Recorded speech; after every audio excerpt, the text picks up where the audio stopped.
Welcome back. So, everything we've been doing so far with all these quadratics, we've always gotten real solutions. We've never had to worry about certain things. Well, today we're going to dive into what if we end up having to take the square root of a negative. Because, as you hopefully remember, you can't square root negatives. So, what mathematicians have done, they've created the imaginary number I to represent when you have to square root a negative. And what this does is it allows you to represent non-real solutions to quadratics. So let me show you what this means. So to keep it basic for you today, what I've done is I've created all of these to be able to be solved by square rooting. So remember, solving by square rooting is when you only have these two terms, the x squared term and the constant term. And your goal is just get the x squared by itself. So I'm going to subtract off the 36.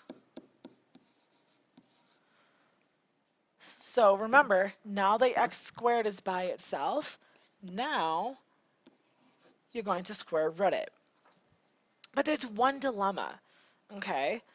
So when you do this, you actually can't take the square root of negative 36. If you try to type that into your calculator, it's going to tell you that it has an error. So again, that's why we need I. What I does is it allows us to represent this solution because it breaks off that negative piece. So I break off the negative. So now square root of 36. Don't forget your plus or minus. I know that that is 6. The square root of negative 1 leaves me with an I there as well. Okay, so that's really the only thing today is if you square root by a negative, you need to make sure you include I in it. So let's try this next one.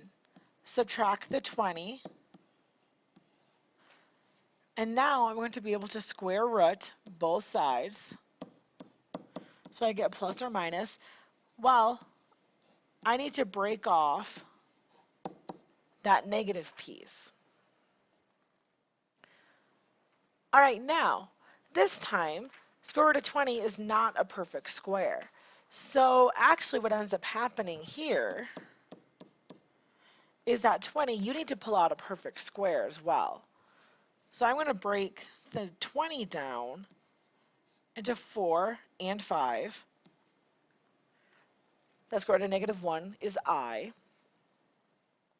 So don't forget the skill also of breaking out those perfect squares from radicals. That's not going to go away.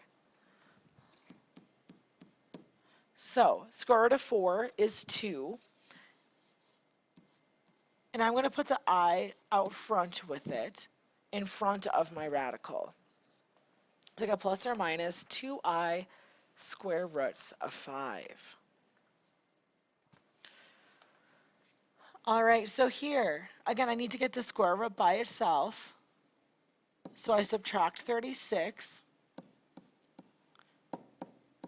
divide by 2, and now I'm ready to square root both sides. So x equals, don't forget your plus or minus.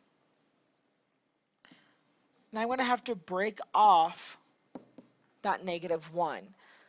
Well, again, note 18 is not a perfect square, but there's a perfect square that's inside of it.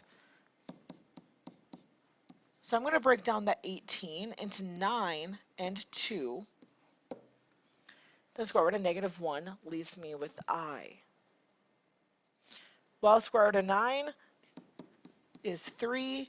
I'm going to put the I out front with it in front of my radical. So that's the only difference, is when you're dealing with these, whenever you have to take the square root of a negative, all that means is you have to include the I as well. That's all that you really need to know from today. Otherwise, it's also just a really good review of how to solve by square rooting. So, again, I know this was really quick, but just make sure you have everything written down, and then please make sure you ask if you have any questions.